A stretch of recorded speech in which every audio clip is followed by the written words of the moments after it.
Dios les bendiga, amados hermanos. Un saludo cordial en el nombre poderoso de nuestro Señor Jesucristo. Bienvenidos a este programa, Lo que Creemos, un programa auspiciado por la Iglesia Misionera y que hoy tenemos una presentación muy especial y que tiene que ver con lo que creemos precisamente.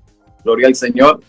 Y también quiero decirles que tendremos también un invitado muy especial quien estará con nosotros en contados minutos. Es importante el tema de hoy porque eso nos compete a todos aquellos que siempre amamos la sana doctrina. Soy el pastor Franklin Bajarrez para servirles y esto es Lo que Creemos.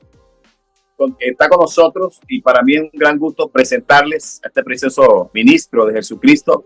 Queremos presentar a nuestro pastor Isaí Acosta, quien es miembro de la Junta Administrativa de la Iglesia Misionera del Nombre de Jesús, pastor del Señor Jesús. Bienvenido, mi amado pastor Isaí Acosta.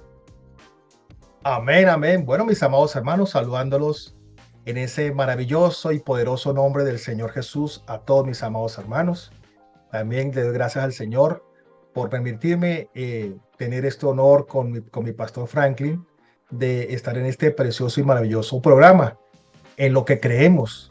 Y creemos que nuestro Señor es nuestro Dios, nuestro Salvador y nuestro gran Rey. Aleluya. Amén, amén. Muchas gracias, mi pastor, por este saludo. Y bueno, estamos precisamente diciéndole a nuestros amigos, a nuestros hermanos y todo aquel simpatizante de este evangelio maravilloso que nos acompañe en estos minutos, porque van a ser unos minutos, va a ser un tiempo trascendental donde conoceremos aquellos que nosotros creemos, cómo lo creemos y cómo lo practicamos y cómo debemos hacerlo para la gloria del Señor. El tema de hoy trata acerca de la Iglesia del Señor, los orígenes, ¿sí? Más que todo, y el movimiento que se ha suscitado desde la Iglesia primitiva hasta nuestros días. Y mi amado pastor, y la primera pregunta que queremos como ir entrando en cuestión es ¿cuál es el origen del movimiento de la iglesia o del movimiento pentecostal como tal? ¿Sí? Desde los comienzos hasta nuestra actualidad. Amén, mi pastor Franklin. Excelente pregunta. La verdad me fascina la historia, me encanta la historia y también a su vez despejar ciertas dudas con respecto a este precioso movimiento pentecostal. Amén. Empezamos porque la palabra pentecostal proviene de la palabra Pentecostés, amén, donde el advenimiento del Espíritu Santo, de este maravilloso sentir, de este maravilloso avivamiento, allá en el aposento alto con todos estos discípulos que ya eran apóstoles, en este caso, y con estos 120 personas, donde ahí cayó el Espíritu Santo. Hubo ese gran movimiento, ese gran despertar, y de ahí empezó a expandirse. Amén. Pero bueno, en la historia, mis amados hermanos, sabemos de que ellos se quedaron en Jerusalén. Pero bueno, llegó la historia, nos comenta, nos dice que ellos no se querían mover a grandes urbes o a grandes ciudades, simplemente estaban en Jerusalén, en Judea, hasta cuando hubo la diáspora. Cuando ya hubo la diáspora, automáticamente pues ya empezaron a expulsarse, a salir, a ese éxodo masivo, a estar en Asia, y empezó, bueno, también, aparte de eso, también apareció el apóstol Pablo. El apóstol Pablo, este gran hombre de Dios, empezó a predicar el evangelio a los gentiles. Amén. Hubo ese gran movimiento, ese gran despertar. Muy bien sabe a los lectores de la palabra del Señor que él fue a España porque mandó cartas hacia España. Yo iré a España, y creo que se dice en los anaqueles o de pronto en ciertos escritos, aunque no lo dice realmente la Biblia, pero parece ser que él fue a España. Entonces, claro, en ese caso España le pertenecía, bueno, era de orígenes fenicios, pero también tenía en esos momentos el Imperio Romano. Entonces, como él era romano, entonces él tenía esa facilidad de ir por todo el Imperio Romano. Entonces, lastimosamente llegó la parte del oscurantismo, donde la gran mayoría de por muchos siglos, solamente una sola iglesia era la que mandaba, la Iglesia Universal, y solamente ellos eran los que tenían ese poder y lastimosamente se unía con el Estado. Entonces hubo por muchos siglos ese, ese oscurantismo hasta que cuando hubo la reforma. Entonces los reformadores como lo que fue Lutero, Wesley, Calvino, estos señores que empezaron a la reforma, entonces empezaron a viajar también a América, ¿sí? Los primeros reformadores, perdón, los primeros protestantes que llegaron a América fueron ¿cómo se llama? Los puritanos, ¿sí? Los puritanos cuando llegaron a América. Entonces, más de uno hemos consumido la avena Quaker. Amén. La avena Quaker está un señor bastante blanco, ¿no? De Europa, ¿sí? Con su cabello blanco y con su característico sombrero extraño, ¿no? Entonces, si ellos fueron los primeros que empezaron a cultivar las Américas, y las Américas empezaron a cultivar lo que fue la cebada, el trigo, todos estos cereales. Entonces, si nosotros traducimos la palabra Quaker, bueno, nosotros en nuestro español es Quaker, pero realmente en inglés es Quaker. Quaker significa temblador, ¿sí? Temblador. Precisamente ellos empezaban este movimiento pentecostal. Bueno, estos movimientos antes del pentecostalismo empezó unos movimientos, unos avivamientos, gracias al Señor. Empezó en Escocia, por la gracia de Dios, empezó estos movimientos, y déjenme decirle, mis amados hermanos, que esto comenzó en 1729, por aquí estoy mirando unos escritos, donde comenzó en Alemania. Entonces también le recuerdo que llegó la Inquisición y ellos empezaron también a emigrar. Este gran movimiento empezó con, su nombre lo indica, temblar, empezaron a temblar, ¿sí? Por eso se llama los Quaker, los tembladores. Entonces ellos empezaron a temblar y a pesar de que no hablaban en lenguas, pero ellos empezaron a temblar. Y esto era lo que empezaron con el avivamiento de 1729. Después hubo otro avivamiento, ¿sí? Este avivamiento, mis amados hermanos, también fue un segundo, fue también en Inglaterra, ¿sí? Ya a finales de 1750 empezaron también, pero también hubo otro gran avivamiento, también del Espíritu Santo. Ya ahí empezó ya a actuar, hablar en lenguas por la gracia de Dios. En 1830 también fue en la parte de lo que fue en esta parte de Europa, más que todo en la parte de Gales, sí, en la parte de Gales.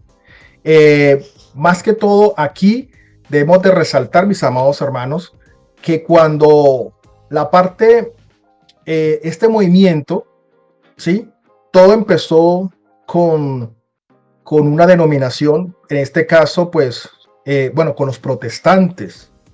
Pero entonces, cuando ya empezaron a recibir el Espíritu Santo, ellos empezaron a cambiar un poco la metodología. Entonces, ellos ya no empezaron, ¿por qué? Porque como ellos, los protestantes, son eruditos, son estudiados, ellos van a los seminarios, todavía tienen muchos nexos con la parte de seminarios, de la parte clerical. Entonces ellos empezaron a hablar del evangelio ya más que todo al campesinado, al proletariado, a la parte obrera. Entonces ellos empezaron a hablar del evangelio. Entonces ya cambió un poco más el sentido, no tan tecnicismo, sino más que todo por la parte del vulgo, ¿no? De la gente obrera. Entonces ellos empezaron a hablar ya más fácilmente y empezaron a centrarse con el evangelio, o bueno, con los evangelios. Entonces se le llamó la parte del evangelio, de la parte evangélica. Entonces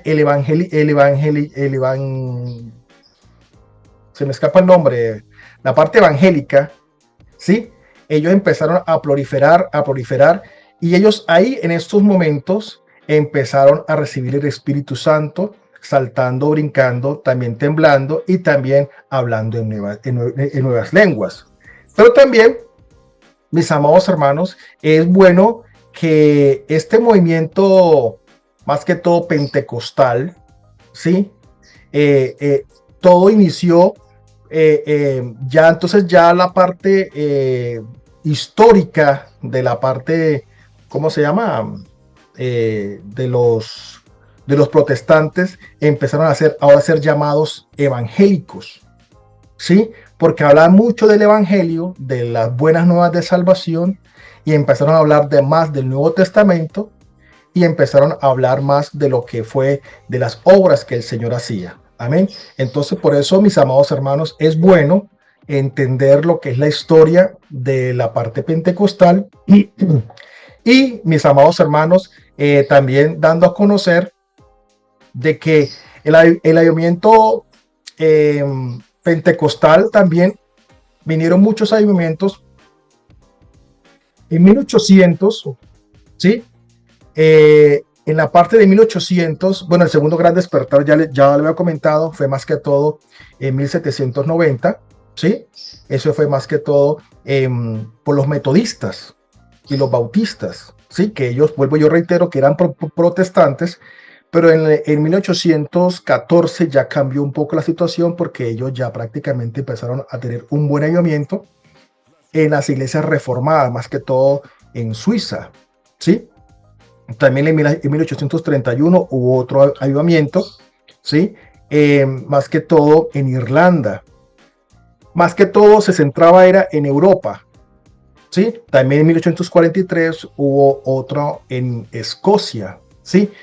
Pero ya el tercer gran despertar fue en 1855, donde ya fue aquí en América.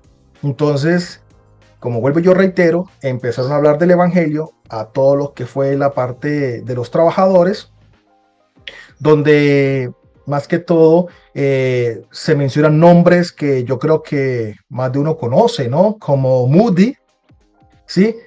Charles Spurgeon, ¿sí? Hudson Taylor, también son esos grandes hombres. George Müller, aunque George Müller era alemán, que radicado en Inglaterra, pero la gran mayoría, ellos congregaban grandes lugares, grandes lugares para poder predicar el evangelio. Y bueno, en el año en el siglo de 1800 hubo grandes despertares, pero en 1914 pero en 1904 hubo un despertar muy bonito, que fue cuando marcó la diferencia en Europa. Allá empezaron a hablar en nuevas lenguas. Entonces, en 1906, mis amados hermanos, fue cuando ahí comenzó la parte pentecostal. Aquí fue cuando en 1906 fue el derramamiento del Espíritu Santo, ¿sí? Por este hombre que se llama, en la calle Azusa, se llama Seymour, ay Dios mío, señor, se me olvidó. Bueno, Seymour.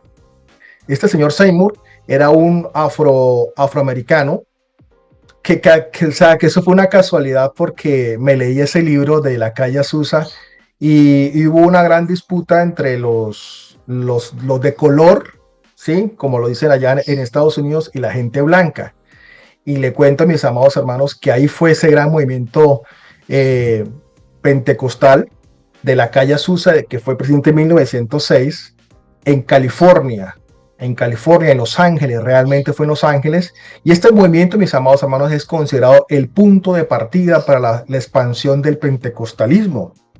Eso fue el boom, amén.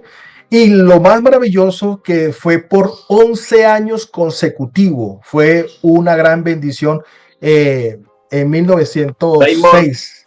Mi pastor se llama William Seymour. Williams. Gracias, mi Correcto. pastor. William Seymour, gloria a Dios. Amén. Y este grupo de creyentes pentecostales, porque habían recibido el Espíritu Santo, comenzó a cuestionar la fórmula trinitaria. Pero ya ese es otro tema que más adelante, pues, mi pastor lo estaría ampliando para tener una conceptualización más profunda. Amén. Amén, amén. Así es. Sí, mi pastor, bueno, hemos venido hablando como especie de hechos históricos, ¿verdad? Que tiene que ver con el nacimiento de la doctrina apostólica, precisamente. Y que ya, como usted lo dijo, en 1906, ¿verdad? Se da como una explosión. Cada avivamiento trae consigo unos frutos, ¿cierto? Cada avivamiento trae unos frutos. El día de Pentecostés, la Biblia dice que hubieron más de 3,000 personas y de ahí en adelante un gran avivamiento, gente hablando en lenguas, igual, y que marcó la historia de la iglesia primitiva, ¿verdad? Ahora tenemos la historia de la iglesia moderna, ¿verdad? Y la pregunta es, ¿cómo se relaciona ese avivamiento de 1906 con la historia que nosotros estamos viviendo actualmente? Mi pastor Franklin, bonita pregunta.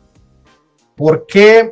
Porque es maravilloso cómo el Señor, nuestro gran Dios todopoderoso, utiliza a varones de Dios ungidos para que haya primeramente este avivamiento, este despertar, y también cómo marcaron la historia o cómo realmente marcó el nacimiento del pentecostalismo, y más aún el pentecostalismo unicitario, amén, y más aún apostólico. ¿Por qué? Porque cuando hablamos del pentecostalismo, volvemos, yo reitero, es el advenimiento del Espíritu Santo sobre, como lo dice Joel, el profeta Joel, sobre toda carne derramará su espíritu, pero también en este caso movimiento unicitario, y más aún si es apostólico. ¿Por qué? Porque viene de los apóstoles y profetas.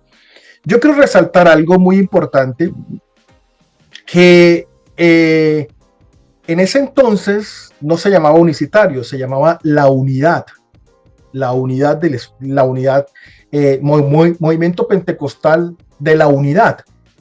Entonces, esto, mis amados hermanos, cuando hubo la calle Azusa, cuando hubo esto en Los Ángeles por William Seymour, este señor, marcó el comienzo de este gran movimiento pentecostal moderno. Entonces, precisamente, este señor William Seymour pertenecía a las asambleas de Dios, en Estados Unidos, perdón, estoy mintiendo. Ahí fue cuando nació la iglesia Asamblea de Dios. Entonces, de ahí empezaron a impartir este gran expansionismo de que ya los que habían recibido el Espíritu Santo y habían estado por 11 años o en menos, empezaron a irse más que todo. Esto es el oeste de Estados Unidos, empezaron a irse para el centro de Estados Unidos y para el este. Cuando yo hablo del este es más que todo Nueva York, Washington, y también otros se fueron para Canadá. Entonces, este avivamiento, mis amados hermanos, marcó el comienzo del pentecostalismo moderno, caracterizado ¿por qué? Por la manifestación del Espíritu Santo, hablando en otras lenguas. Y también, mis amados hermanos, teniendo los frutos del Espíritu Santo. Bueno, ya sabemos los frutos, ya sabemos los dones por la gracia del Señor. Entonces quedó enmarcado de que si usted no tenía ese gran poder de Dios, ¿cómo iba a hacer milagros? Si usted no tenía el Espíritu Santo. Amén. Por eso era muy diferente al protestantismo, que ellos eran piadosos. Piadoso es una persona que reverencia y es sumiso y obediente a los preceptos de la iglesia, en este caso de la parte episcopal, de los reverendos, ¿sí? De la parte protestantismo, pero ya hasta ahí. Pero en este caso, la persona que recibe el Espíritu Santo no se quedaba callada, sino que iba y hablaba de las buenas nuevas de salvación, y si el Señor le había dado un don, era manifestado. Entonces por eso fue que se expandió en todo lo que fue el centro, el oeste y lo que fue Canadá, todo lo que fue Norteamérica. Amén. También, fíjese que después de la calle Azusa, fue en 1906, mis amados hermanos, hubo en 1909 un despertar extraño. Fíjese, fue algo bastante extraño que marcó en 1909, porque la iglesia en Chile, prácticamente por el reverendo Kurz, este señor Kurz, era de la iglesia metodista episcopal precisamente de Europa, y ellos tuvieron un despertar también, un avivamiento, y también da la gran casualidad de que fue por la parte obrera. Entonces, aunque fue cortico, fue de un año aproximadamente, creo que fue por un año, fue muy cortico, a diferencia de la calle Azusa, que fueron 11 años, marcó también la diferencia, pero fue en 1909. Pero ya el pentecostalismo unicitario, como tal, hablemos ya de aquí en adelante, lo que fue la parte pentecostal unicitaria, marcó en 1913, por un hombre, por la gracia del Señor, se llamaba Robert Edward McAllister. Este hombre que estuvo en la calle Azusa, que estuvo allá, este hombre precisamente empezó a investigar y empezó a dejarse usar por el Espíritu Santo, porque acuérdense que el Espíritu Santo nos guía hacia toda verdad. Gloria al Señor. Amén. Jesús. Y empezó a estudiar, claro, Hechos desde los apóstoles. Acuérdense que Hechos es el comienzo de esta nueva etapa, cuando ya el Señor Jesús asciende, pero ya dejaron de ser discípulos, ahora son apóstoles, y empezaron a predicar este maravilloso evangelio. Claro está, entonces él empezó los hechos de la nueva iglesia, y cuando él se da cuenta sobre que ya no, en todos hechos no había ningún bautismo en la fórmula de Mateo 28-19, en la fórmula del trinitarismo. Entonces él empezó a hablar y a predicar sobre el verdadero evangelio, y basado en el bautismo del nombre de Jesús. Amén. Y le cuento, él pertenecía precisamente a las asambleas, a las asambleas de Dios, y hermano, y le cuento que fue un gran problema. Pero bueno, ese más adelante lo voy a ampliar. Amén. También este avivamiento se llamó la reunión de Arroyo Seco, y precisamente en California también. Amén. Entonces, las enseñanzas provocó siempre reacción de la forma tradicional o la forma doctrinal de muchos creyentes. Fue cuando realmente hubo como un choque de trenes. ¿Por qué? Porque se había como redescubierto que realmente, ¿por qué? Porque acuérdese que en la parte protestante y en la denominación universal era impedido leer las Santas Escrituras, la Biblia. Ya en la parte cristiana, en la parte evangélica, bueno, cristiana no, evangélica, ya usted ya tenía la facilidad de tener una Biblia, y por ende tenerlo usted en su casa. ¿Por qué? Porque eso era Europa, ahora estamos en América, y aquí en América pues había mucho más libertad tener usted su Biblia y usted poderla estudiar. Y entonces fue cuando se redescubrió, fue cuando ya el oscurantismo dejó de ser oscurantismo, y es cuando vino a ser revelada lo que es la luz. Amén. Entonces este hombre, Robert Edward McAllister, fue cuando empezó a revolucionar qué pasó aquí. Y bueno, también le dijo, se le unieron varios personas, varios hermanos que también habían recibido el Espíritu Santo, y también le reveló a otro hombre en 1914, un año después, la revelación de Frank Edward.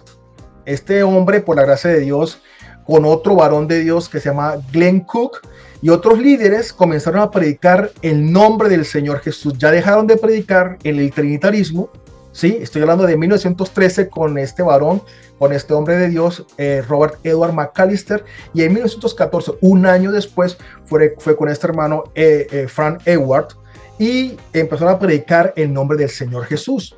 Y también empezaron a bautizar en el nombre del Señor Jesús. Amén. Entonces ellos comenzaron a bautizar y a enseñar que Jesucristo era el único y verdadero Dios. Y no era tres en una sola persona, ¿sí? Dentro de la Trinidad. Pero le cuento que, gloria a Dios, fue entonces precisamente este movimiento, mis amados hermanos, la pregunta maravillosa, que esos hechos históricos del nacimiento de esta doctrina, el poderoso nombre del Señor Jesús, de la parte pentecostal unicitaria, hizo, hermano, que se removieran los cimientos de la Iglesia Asamblea de Dios en Estados Unidos. Ya en 1916, después de creo que de unas asambleas que ellos tuvieron, y empezaron a discutir, inclusive ya se había proliferado mucho en las asambleas de Dios en Estados Unidos. Empezaron a varios pastores a recibir esta maravillosa revelación que el Señor nos da, y empezaron a entender de que realmente el bautismo era el nombre del Señor Jesús y todo era predicado en el Señor Jesús. También pues había que echar fuera demonios. ¿En qué? En el verdadero nombre del Señor Jesús, bautizar en el nombre del Señor Jesús, predicar en el Señor Jesús. Entonces, más de uno se estaba predicando este maravilloso evangelio, pero todavía dentro de las asambleas de Dios. Y empezaron ellos a rebautizar.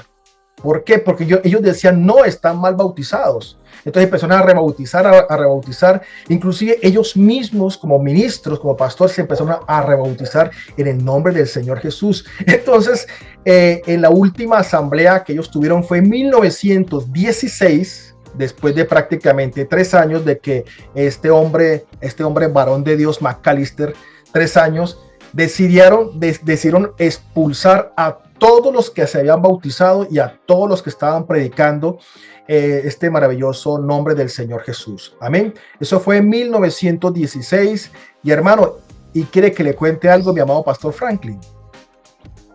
Amén. De todos los pastores de las asambleas de Dios, un tercio ya estaban predicando este precioso y maravilloso evangelio, y ellos fueron los que salieron de las asambleas de Dios, y fue un tercio, fue bastante. Entonces, esta organización expulsó a los ministros que enseñaban realmente la unidad, amén, y que bautizaban en el nombre del Señor Jesús, y se llevó a organizaciones, pequeñas, eran pequeñas, no grandes organizaciones, no, organizaciones pequeñas, que de pronto un pastor tenía 200, 300, entonces empezaron a salir, a sembrar esas iglesias pentecostales del nombre de Jesús. Amén. Amén, amén, pastor. Sí, usted acaba de decir algo, de pronto no está dentro de los bosquejos que tenemos aquí, pero sí es importante notar, mi amado pastor, que cada movimiento del Espíritu deja una especie de frutos. Yo le hablaba en el día de Pentecostés. Y aquí en el movimiento apostólico en la calle Azusa, el Avivamiento dio como resultado precisamente eso, como el Señor marcando su doctrina, sacándola a flote una vez más, porque precisamente usted decía que hubo un oscurantismo donde la palabra de Dios no se veía, no se leía en público. Entonces, pero cuando aparece el avivamiento, una de las características del avivamiento es que hay nuevos bautizados y nuevos hablantes en lenguas. Gloria al nombre del Señor. Porque han habido avivamientos después, mucho después, ahora contemporáneamente ha habido avivamientos donde no ha pasado sino puros saltos, gritos, pero no ha habido ese cambio que hace el avivamiento espiritual que trae el Espíritu Santo. Amén, mi amado pastor. Siguiendo con la línea de pensamiento, mi pastor, porque precisamente estamos dando en este programa lo que creemos, no es, digamos, todo el contenido que debemos tener por razones de tiempo, pero sí le estamos dando unas pinceladas con el fin de tener una idea general, ¿cierto, amado pastor?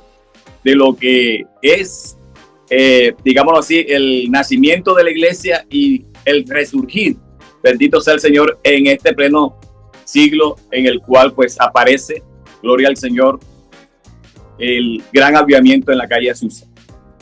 La pregunta que tenemos ahora es,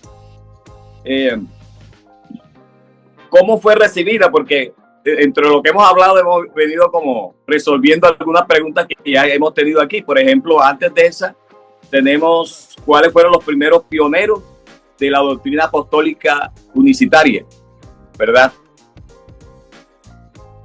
Bueno, los pioneros, bueno, antes de los pioneros, también pues la relación que se lleva en ese avivamiento, o sea, cómo la pregunta también conlleva antes de los pioneros.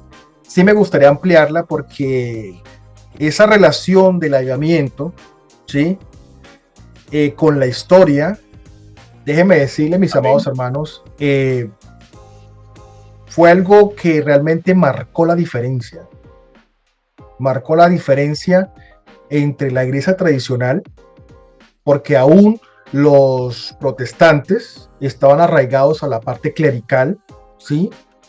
A su reforma y todas esas cuestiones, pero no tenían realmente, como dicen por ahí, la cereza en el pastel. Entonces, amén. Cuando ya hubo el movimiento evangélico, entonces, cuando surgió por medio del Espíritu Santo, déjenme decirle, mis amados pastores y mis amados hermanos que me escuchan y que me ven, surgió algo muy maravilloso en que primero hubo un semillero pentecostal.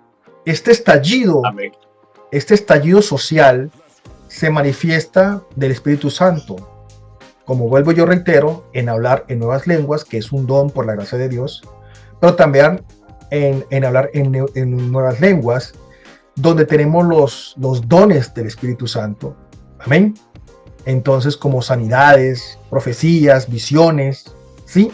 Todo eso marcaba la recepción del Espíritu Santo.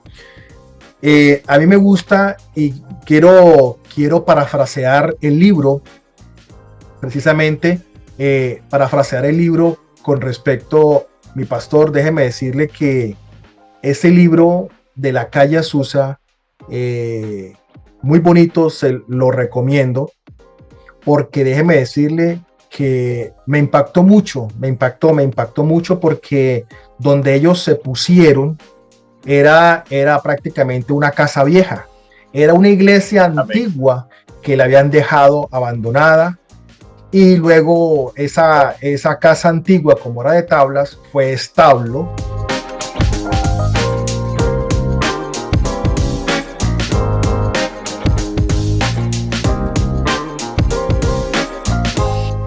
Bueno, mis amados hermanos, precisamente lo maravilloso que se relaciona este avivamiento de la calle Azusa de 1906 es que en primer lugar hubo un semillero pentecostal.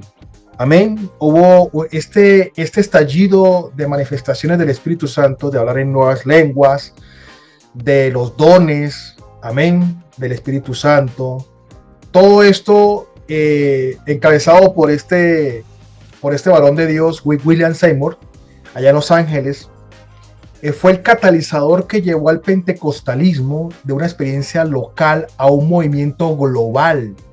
Este derramamiento masivo del Espíritu Santo estableció la primacía de la experiencia directa con Dios y la autoridad de las Escrituras como guía, aleluya, para realmente la práctica cristiana. Amén. Entonces, mis amados hermanos, cuando yo leo este libro de la calle Azusa, a mí me impacta mucho. ¿Por qué? Porque esta casa no era una casa cualquiera, realmente era de tablas, y más aún era una iglesia mucho antes. Después la abandonaron, después esta iglesia la tomaron como establo, y esta iglesia quedaba en la parte industrial, a las afueras de la ciudad en ese entonces, y la toma este varón de Dios, William Seymour. Y este hombre, pues como había diferencias de color, porque William Seymour era afroamericano, entonces él se estableció allí. Cuando, fíjese lo maravilloso, comenzaron 7 varones y él, eran 8, orando y ayunando, orando y ayunando. Cuando cayó el Espíritu Santo, narra el libro que fue como si hubiese caído un rayo. ¿Por qué? Porque todos estaban en las bancas y todos cayeron al suelo y todos cayeron prácticamente como muertos. ¿Cómo? Pero no estaban muertos, sino que ellos cayeron al mismo tiempo.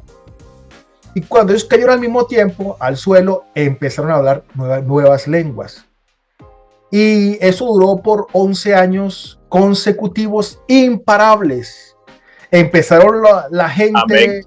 obreros, ¿qué fue lo que pasó? Hay gente matándose adentro, tumbaron las puertas y no, cuando la gente entró a ese recinto, recibían el Espíritu Santo. Y la gente Amén. empezó a llegar y se empezó ya a predicar el evangelio adentro y ya no cabían adentro, les tocó afuera. Y entonces la calle estaba completamente atiborrada de gente. Y a mí también me gusta otra anécdota maravillosa de este precioso libro de la calle Azusa, es que en una de esas estaba, antes de que se expandieran hacia la calle, todavía estaban adentro, ¿no? Y todo el que entraba recibía el Espíritu Santo automáticamente. Algo tan sobrenatural que solamente Dios lo hace. Entonces, fíjese que literalmente, escuche bien, mi amado hermano, mi amado pastor, mi amado amigo que me ve, que me escucha en estos momentos, estaba literalmente todo ese edificio en llamas, tanto así que tuvieron que llamar a los bomberos. Cuando los bomberos llegaron, claro, desplegaron sus carros de esa época, ¿no? Claro, estoy hablando de 1906, de esa época, con la manguera y todo. Y ellos decían, los mismos bomberos decían, pero este fuego es extraño. Vemos las llamas por fuera, vemos gente adentro que está gritando, pero este fuego no quema.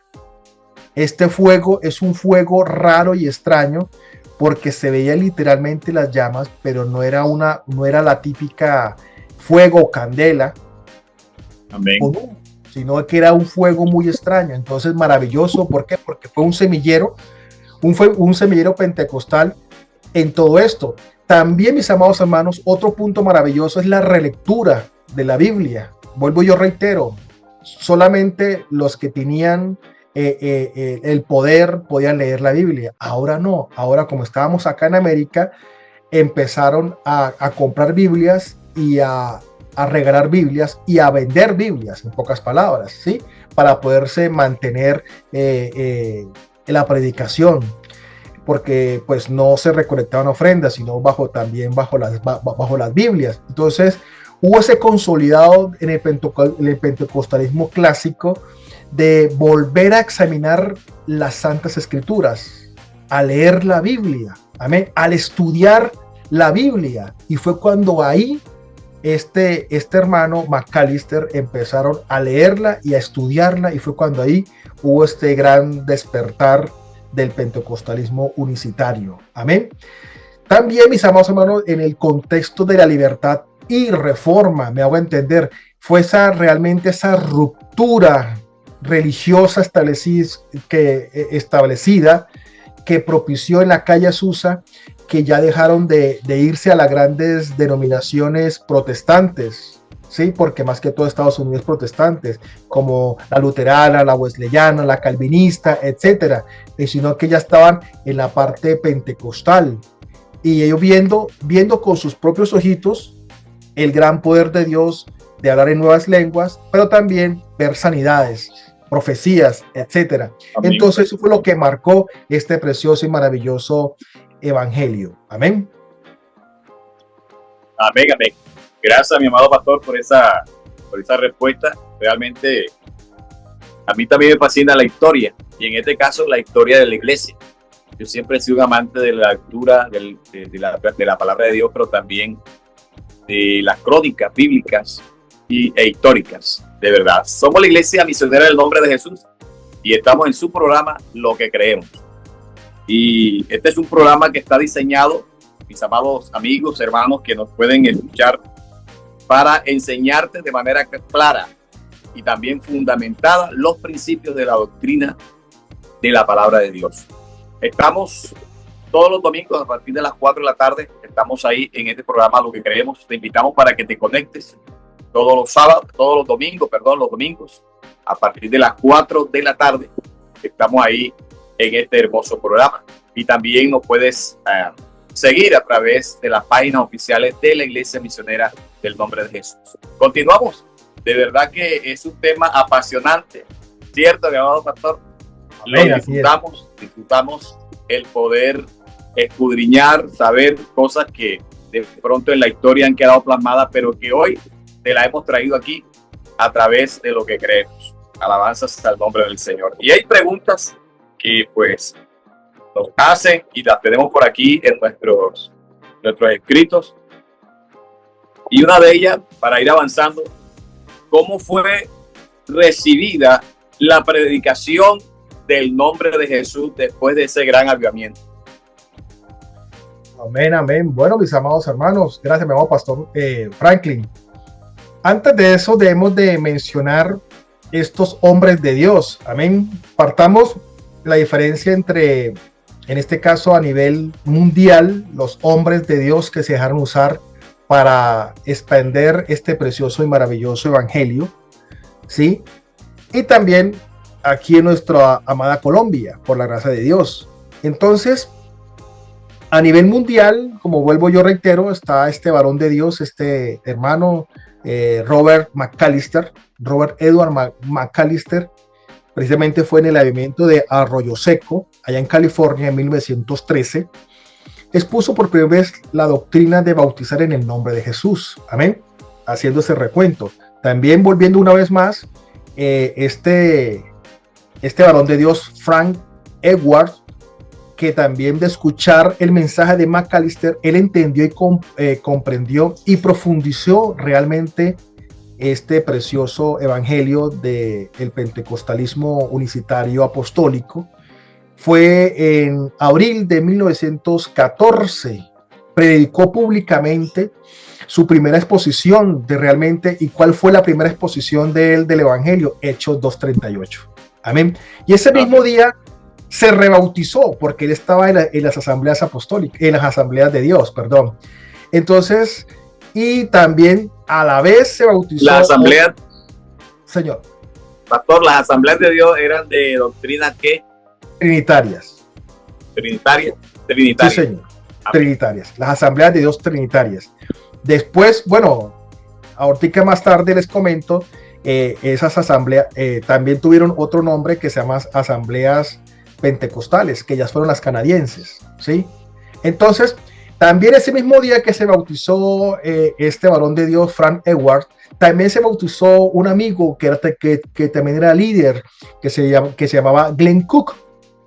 Este hombre también colaboró estrechamente, fue compañero del hermano Frank Edward, y también se rebautizó en el nombre del Señor Jesús, y déjeme decirle que eso fue también en 1914, pues ambos se bautizaron en ese mismo día, el 15 de abril, y llevó el mensaje a todas las regiones, o sea, del medio oeste. O sea, él se fue para el centro del país, mientras que McAllister se quedó en California. Él se fue para el centro del país a predicar el evangelio, amén.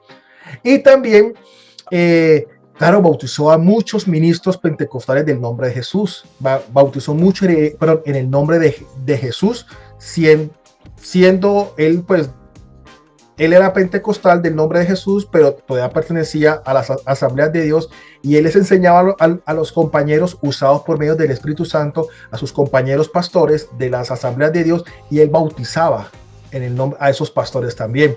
También se unió otro que se llamaba Howard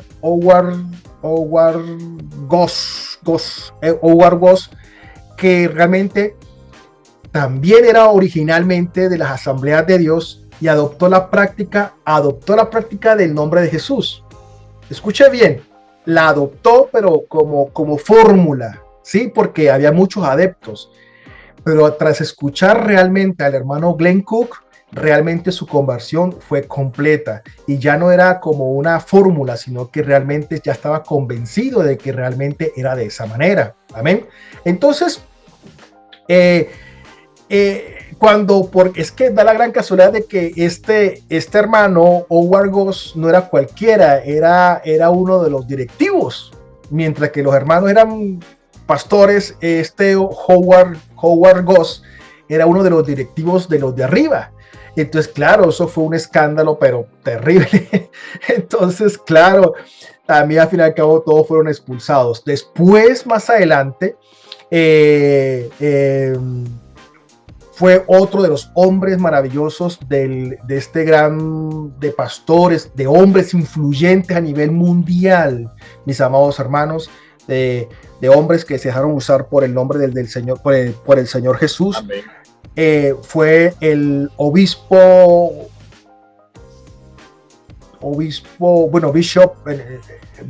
Haywood, creo que es Haywood, era precisamente presidente de las asambleas pentecostales del mundo, que tras conocer estas publicaciones de Edward, se unió al movimiento unicitario, escribiendo himnos, folletos, y ayudó bastante porque él era un hombre acaudalado y pues con mucho más razón empezó a promulgar el evangelio por medio de escritos, folletos, Biblias. Y cuando llegó la radio, eso fue a finales del siglo de 1800, principios de 1900, él aportó mucho lo que fue la parte radial también, y también por ende pues se extendió.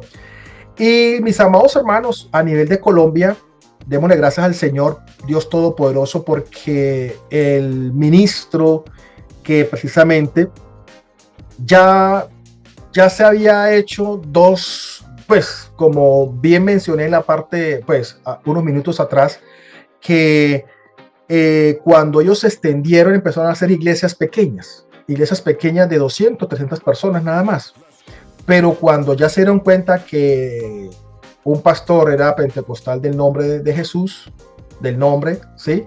Y otro así consecutivamente, ya se empezaron a unir. Entonces hubo dos denominaciones, la americana y la canadiense. La americana se llamaba Iglesia Pentecostal Incorporada o Incorporate, ¿sí? Incorporada.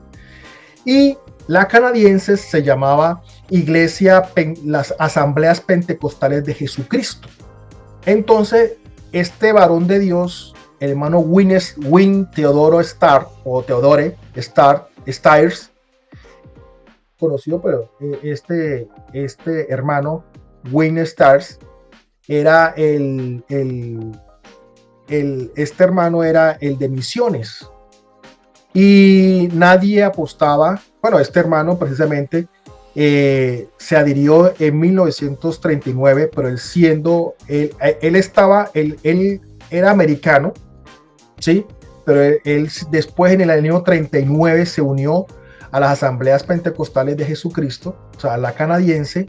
Fue cuando, bueno, él tuvo doble militancia, pero ayudó a consolidar, mis amados hermanos, a tener una visión de parte del Señor Jesús sobre un hombre desconocido, un hombre que nadie daba un peso por él, que todo fue un escándalo cuando ese hombre pues era danés, después se fue a Argentina, en Argentina medio hablaba español, después pues él era maderero, allá tumbando árboles en Argentina, se aburrió de la paga, se aburrió, agarró un barco y se fue para Canadá, se estableció en Canadá, y estando en una de las carpas de las asambleas pentecostales estaba predicando un hombre que era invitado esa noche, apellido Berchtold, y ese hombre pues tenía pocos meses de haber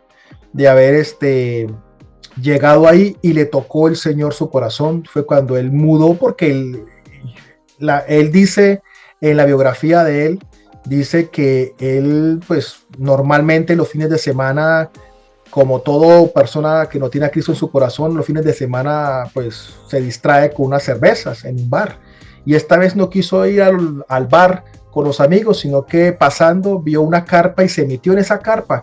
¿Por qué? Porque su mamá y su papá eran presbiterianos y le hizo recordar, aunque el papá de este muchacho era bastante severo, pero la mamá era muy cariñosa. Entonces, por medio de la mamá recibió cantos, alabanzas, le enseñó la Biblia y entonces este hombre, este muchacho, le entró como ese sentimiento de hijo hacia madre, ¿no? Entonces le hizo recordar a su madre y él entró. No quiso ir a tomarse unas cervezas con sus amigos después de un fin de semana. Y él estaba en esa carpa y se metió en esa carpa y él ahí recibió a Cristo en su corazón. Y en esos días estaba este varón de Dios y apellido Berchtold, y él habló con él porque hablaba sobre las misiones de Bolivia. Entonces él dijo, caramba, Bolivia estuvo muy cerca a Argentina. Y entonces le dijo, venga, ¿cómo es eso de que usted estuvo por ahí en Bolivia? Yo sé hablar un poquito español. E inclusive le dijo en español este joven al pastor Berchtold, le dijo buenas noches en español, se lo dijo. Y dijo, ¿cómo? ¿Usted sabe hablar español? Dijo, un poquito, porque yo estoy en Argentina. Bueno, qué bueno. Entonces él aceptó a Cristo. Y bueno, y él empezó a asistir, ya dejó de sus amigos a tomar y asistía. Y este hombre recibió el Espíritu Santo. Gloria a Dios por eso. Y da la gran casualidad de que se enamoró de una de las muchachas que realmente pues ya era una líder. Se enamoró y bueno, fue mal visto porque como una líder de renombre que cantaba, le cantaba al Señor y era una mujer, ¿cómo se va a enamorar de alguien desconocido y recién bautizado? Y bueno, hasta que se casaron, gloria a Dios. Pero este hombre, Winnie Starr, vio, el Señor le reveló que este hombre iba a ser grande en las naciones. Fue cuando él levantó las manos y aún estaba el hermano Berchtold, también en otra ocasión, porque el hermano Berchtold estuvo de vacaciones en Canadá y este hombre, mi amado hermano, él dijo, yo quiero ir a las naciones. Nadie apostaba por ese muchacho. Él tenía aproximadamente en ese entonces como unos 25 a 30 años. Y bueno, y este hombre se llamaba Axel Werner Larsen. Entonces este hombre, pues el Señor lo tomó en gran manera, pero quien lo impulsó fue el hermano Winnie Starr. Y le cuento que este hombre de Dios fue usado aquí en Colombia por la gracia del Señor. Vino precisamente de las asambleas pentecostales de Jesucristo canadiense. En ese entonces no era la Iglesia Pentecostal Unida Incorporated, ¿sí? En este caso, porque todavía no se habían unido. Pero sí fueron estos hombres de Dios en el cual pues fueron llamados, ¿sí? Estos grandes hombres de Dios. Y mi amado pastor Franklin, ¿cómo fue recibida la predicación del nombre de Jesús? Pues le cuento, mi amado hermano, de que pues maravilloso, porque si no fueran expulsados esos hombres de Dios de las asambleas de Dios allá en Estados Unidos, no se hubiese expandido este evangelio. Y le cuento algo más maravilloso todavía. Cuando los ojos de los norteamericanos, llámese canadienses y llámese estadounidenses, empezaron a mirar hacia Latinoamérica, ya habían establecido desde 1800 y algo, estaban los presbiterianos aquí en América. Pero fíjese que la visión era totalmente diferente. La visión de ellos, de los presbiterianos, era, claro, como ellos eran eruditos, estudiados, teólogos, seminaristas, clericales, ellos tenían facilidad de labias, ellos siempre quisieron como llegar al poder, ¿sí? Establecerse, de pronto la parte sociopolítica de estar con los mandatarios y entrar a los mandatarios, a los políticos, convencerlos de la tradición universal al protestantismo y hacerle transformar y así hacer obras sociales, laborales, de esas grandes reformas. Pero fíjense que no. ¿Por qué? Porque el cambio no estaba ahí, no estaba en los dignatarios, sino estaba en el pueblo. Cuando los pentecostales empezaron a llegar a América Latina, no fueron a las grandes ciudades, fueron a ciudades medianas y pequeñas. Y fíjese, a los pueblos, a los campos. Y fíjese que cuando alguien estaba enfermo de gravedad, siempre no había hospitales en el pueblo, siempre había que remitirlos a las capitales, siempre a los grandes sanatorios de las capitales. Ese era el nombre que se le daba a los hospitales, a los sanatorios. Entonces no había dinero, no había con qué, le tocaba con hierbas. Entonces, pero siempre había un ministro del Señor. Fíjense la gran importancia, mis amados hermanos, de recibir el Espíritu Santo, porque aparte de que estaban evangelizando, dando las buenas nuevas de salvación, pero deberían de tener, era un evangelio con poder. Amén. Y este poder solamente lo daba el Espíritu Santo. Amén. De hablar en nuevas lenguas, como señal también, claro está. Pero también los dones, que yo sé que pues las lenguas también son señales, pero también el don de sanidad. Amén. Entonces, siempre preguntaban, ¿aquí hay un misionero? Entonces, en esta parte nos encontramos la parte sociomisionológica y la parte sociocultural o esta parte de la gente, ¿no? De la gente como tal, sociológica. ¿Por qué? Porque la parte misionológica era que mantenían enviando misioneros hacia América Latina, pero también ellos no iban a la parte alta de los dignatarios, sino que ellos iban al pueblo, a la parte obrera, porque da la gran casualidad, mis amados hermanos, vuelvo y yo reitero, mientras que los presbiterianos eran gente erudita, estudiada, los misioneros que venían eran albañiles, como en este caso de nuestro hermano Axel Werner, era un leñador, ¿sí? Eran carteros, eran gente que de pronto no tenía el estudio, pero sí tenían poder por la gracia del Señor Jesús. Entonces, cuando había una enfermedad, mis amados hermanos, recurrían a aquello misionero. ¿Por qué? Porque aparte de que, o sea, la consigna de ellos era el evangelio con poder. Aleluya. Entonces, automáticamente, ellos iban hasta allá y veían milagros, pero milagros tangibles, milagros reales, que se sanaban, que se curaban. Realmente había grandes expectativas de mucha gente. Entonces empezó a proliferar, a llegar donde realmente habían cultos de sanación.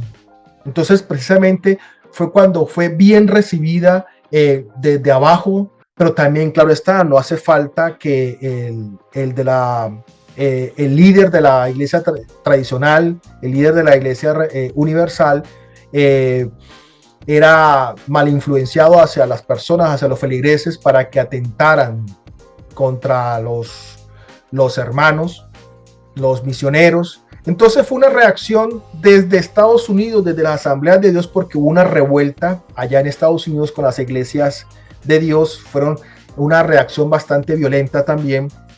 Fueron expulsados, ¿sí? Por haber practicado el bautismo del nombre de Jesús, también predicado el nombre de Jesús. Entonces fue un choque doctrinal en esa relación. También, claro está, también fue calificada como herejía y ese rechazo trinitario, debido a que este énfasis modalista, como ellos decían, del pentecostalismo del nombre de Jesús fue considerado herético por la mayoría de las agrupaciones pentecostales. ¿Por qué? Porque ellos, siendo pentecostales trinitarios, y nosotros como pentecostales del nombre de Jesús, nos decían que éramos heréticos. Entonces, en ese orden, mis amados hermanos, siempre hubo bastante preocupación por los hermanos. Y bueno, y también fue la formación de nuevas denominaciones que se fueron proliferando, se fueron llegando, estableciendo y viendo el gran poder de Dios, viendo milagros maravillosos. Amén. Yo tengo una experiencia maravillosa que cuando yo era niño, había un anciano. Yo tenía como unos 5 o 6 años aproximadamente. Había un anciano que hace muchos años partió con el Señor. Un hombre de gran poder de Dios. Ahorita que se me escapa el nombre, no lo tengo en estos momentos presente, pero él estaba enfermo. Él no se perdía ni un culto, ni uno. Él si se perdía es porque de pronto había algo sobrenatural. Y fíjese que en esas él tuvo una experiencia maravillosa con el Señor. Él estaba pero prácticamente encendido en fiebre, tenía una fiebre altísima, altísima. Él dijo, diablo mentiroso, yo no me voy a quedar sin el culto. Él llegó y se alistó y claro está, él se fue para la iglesia, pero antes de eso empezó a caer un aguacero, pero empezó a llover y dijo, diablo mentiroso, tampoco con la lluvia me vas a atajar. Y este hermano llegó, ya estaba listo y se fue. Cuando llegó a la iglesia, porque él vivía siempre como bastante retirado, él vivía como a 2-3 kilómetros de la iglesia, porque recuerdo, mis amados hermanos, de que había una sola iglesia y siempre los hermanos venían del campo a 1 hora de camino, a 2 horas de camino, ¿sí? Entonces este hermano vivía bastante poco retirado de la iglesia. No es como ahora que la tenemos a media cuadra o la tenemos en el mismo barrio sin ningún problema. Oiga, y mi amado hermano, y le cuento que este hombre se fue y con ese palo de agua. Y el hombre, este varón de Dios, este hermano, llegó seco a la iglesia. Y eso fue un culto maravilloso, un derramamiento del Espíritu Santo, que y cuando llegó a la iglesia ya no tenía fiebre, estaba sano en el nombre del Señor Jesús y estaba seco, no le cayó ni una sola gota. El ángel de Jehová acampa alrededor de los que le temen y los defiende. Qué bueno es nuestro Dios. ¿Por qué? Porque ese tipo de testimonios requiere, mi amado hermano, Pastor Franklin, y mis amados hermanos, que siempre Dios va a estar con nosotros. Amén. Amén, amén, amado pastor. Sí, señor. Mire que hemos venido dando unas pinceladas en la historia de la iglesia. Alabanzas al nombre del Señor. Y yo creo que, hermanos, a todos aquellos que están viendo nuestro programa el día de hoy, en este episodio de lo que creemos, precisamente, nos da luz porque eso nos va a dar la medida de la iglesia actual. Gloria a Dios, la iglesia moderna. Hay una pregunta, mi amado pastor, es ¿qué retos? Sí, en todo eso que usted ha venido hablando, ¿qué retos enfrentaron los primeros, digámoslo así, los primeros creyentes, los primeros misioneros apostólicos del nombre? Uy, mi amado hermano, esos retos siempre han estado. Desde el mismo Señor Jesús, que afrontó retos, los apóstoles afrontaron retos, que dieron su vida por predicar este maravilloso evangelio. Cada apóstol sufrió una muerte bastante no digna, ¿no? Bastante cruenta, bastante cruel. Y los pastores misioneros que llegaron con este precioso evangelio de los pentecostales unicitarios, bueno, déjeme decirle que se afrontaron bastantes retos. Primero la hostilidad, ¿no? La hostilidad institucional, como yo acabo de comentar con respecto a la Iglesia Universal, ¿no? Que siempre ha regido. Amén. Y doctrinal también, porque acuérdese que desde 1916 hubo ese gran conflicto en Estados Unidos con las Asambleas de Dios, ese choque cultural que, bueno, los acusaron de herejes. Inclusive voy a mencionar una persona que nos consideran a nosotros que somos sabelianos. Sabeliano fue un patriarca, sí, fue un señor filósofo que nos han comparado con él, pero no tenemos nada que ver con él, ¿sí? De corromper, supuestamente nos acusaban los pentecostales trinitarios, en este caso las Asambleas de Dios, nos acusaban de corromper la fórmula bautismal trinitaria, que había dicho el Señor Jesús. ¿Será que el apóstol Pedro se equivocó? No se equivocó en ningún momento. Entonces esa hostilidad que siempre se acusa y se lleva inclusive de la acción al hecho, porque hay mucho hecho, apaleamiento, empedramiento, ¿sí? Quemas de casa, muchos hermanos que lastimosamente pues murieron predicando este precioso evangelio, amén. Precisamente por allá, aquí en Santander, se quemó una iglesia, precisamente el hermano Larsen. Ellos salieron, da la gran casualidad, Dios es bueno, eso fue en Málaga, eso sucedió, eso está escrito en los anaqueles, que gloria a Dios porque él, la esposa, la hermana Abigail y el niño, Kate, el hijo, el primer varón, da la gran casualidad de que el Señor fue tan bueno que ellos salieron. Cuando ellos regresaron, la iglesia donde ellos vivían, aparte vivían en la iglesia, vivían en un cuartico chiquitico en la parte de atrás de la iglesia en Málaga, y en la parte de adelante de lo que era la sala era el lugar de predicación y el lugar de reunión. La gente del pueblo, comandada por el líder religioso, les quemaron la iglesia. Entonces esa hostilidad siempre fue bastante cruenta.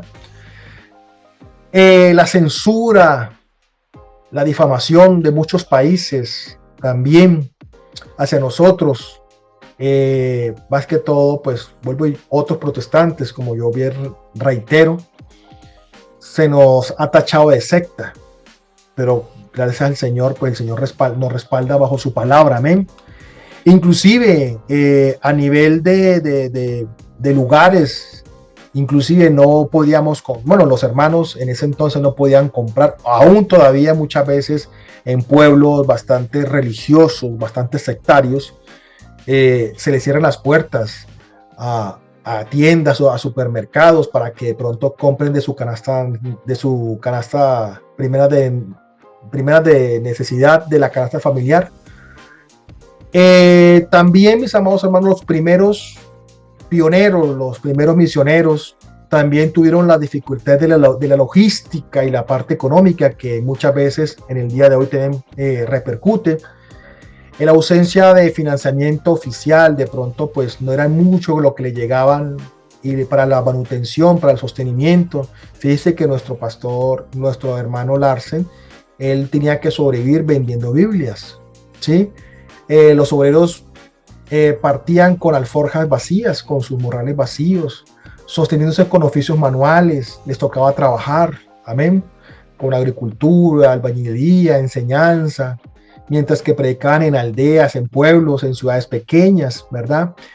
En la parte de la falta de infraestructura también, la parte pues de pronto de la movilización, le tocaba pues, en sectores, pues por eso escogían pueblos pequeños, porque sabían de que era más fácil al pueblo y las veredas que una ciudad, porque la ciudad era un poco más dispendiosa, ¿sí?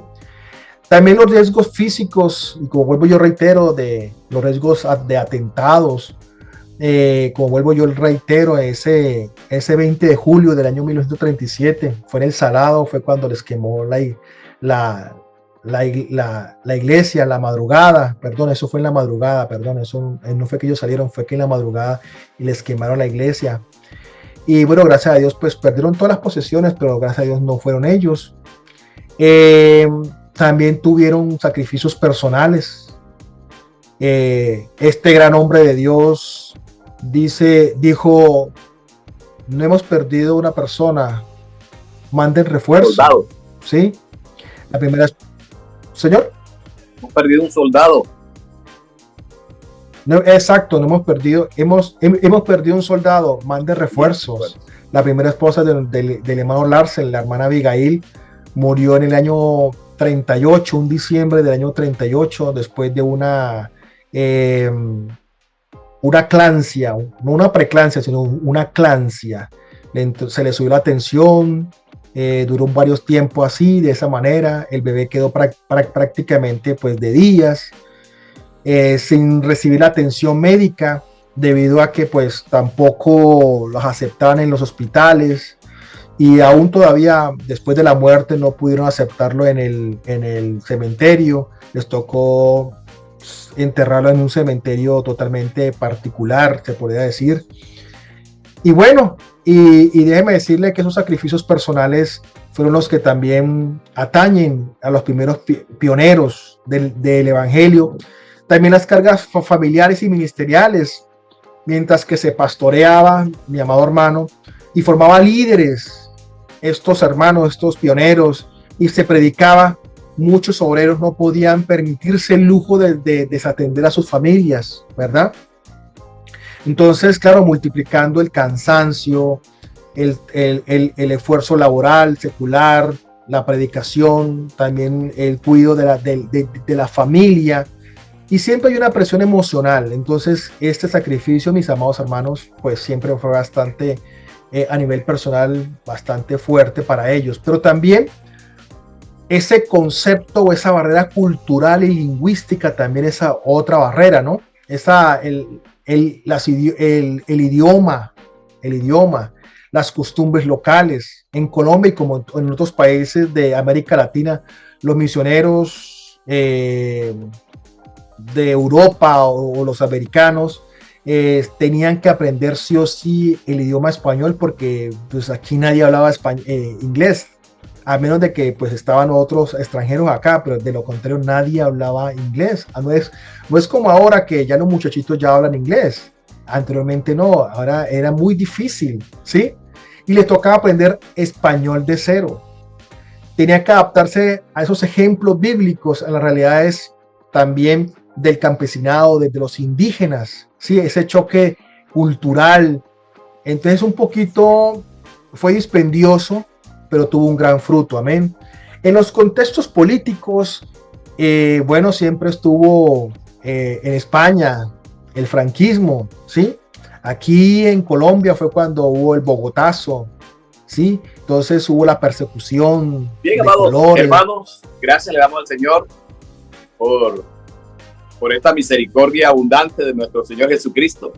Gracias a Dios porque hemos tenido en este episodio, que ha sido un episodio, mejor dicho, fascinante, acerca de la historia de la iglesia, todos los eventos que ha habido en cada espacio, ¿sí?, de la vida de la iglesia hasta nuestros días, y que todavía nos hace falta mucha tela por cortar. Estuvo con nosotros nuestro amado pastor Isaías, quien pues estaremos en el próximo episodio, en esta segunda parte, con el fin de darle culminación a este episodio tan especial que tiene que ver con la vida de la iglesia, la historia de la iglesia. Gloria al Señor. Mi amado pastor, sus saludos para despedirnos de este episodio. Mi pastor Franklin, amén. Qué bueno, porque debemos de aprender y entender de que el Señor es bueno en todo tiempo y en todas las circunstancias, amén. Desde cuando Él estuvo aquí con nosotros, con los discípulos, los apóstoles, hasta el día de hoy, Él nos seguirá encaminando, nos seguirá mostrando esa luz verdadera, este precioso camino. Yo sé que hay vicisitudes, hay problemas, hay angustias, pero qué bueno, porque el Señor nunca nos va a dejar, ni tampoco nos va a soltar de su mano poderosa. Y debemos de entender de que la historia siempre va a estar al lado nuestro, y qué bueno es que también la historia la hagamos con el Señor, amén. ¿Para qué? Para que de pronto no seamos reconocidos ante la humanidad, no, ni tampoco ante los hombres, pero sí seamos reconocidos con el Señor, que hemos sido hombres trabajadores, esforzados y valientes, ¿verdad? Que llevamos esta preciosa y maravillosa semilla, que es el gran poder de Dios bajo su evangelio. Gracias, mi amado pastor Franklin. Gracias a mis amados hermanos del departamento de comunicaciones, la hermana Johannes como su directora. Y qué bueno a todos mis amados hermanos que han estado pendientes a estos preciosos programas en lo que creemos. Amén. Amén, amén. Puede ser la voz de nuestro amado pastor Isaías Costa, quien estuvo con nosotros acompañándonos en este episodio, Lo que creemos. Invitarles para este próximo domingo. Estaremos ahí a partir de las 4 de la tarde con la ayuda del Señor, y estaremos llevando a cabo nuestra segunda parte de este episodio de Lo que creemos. Así que se despide su pastor y amigo Franklin Manjarres Atencio para servirle. Hasta la próxima.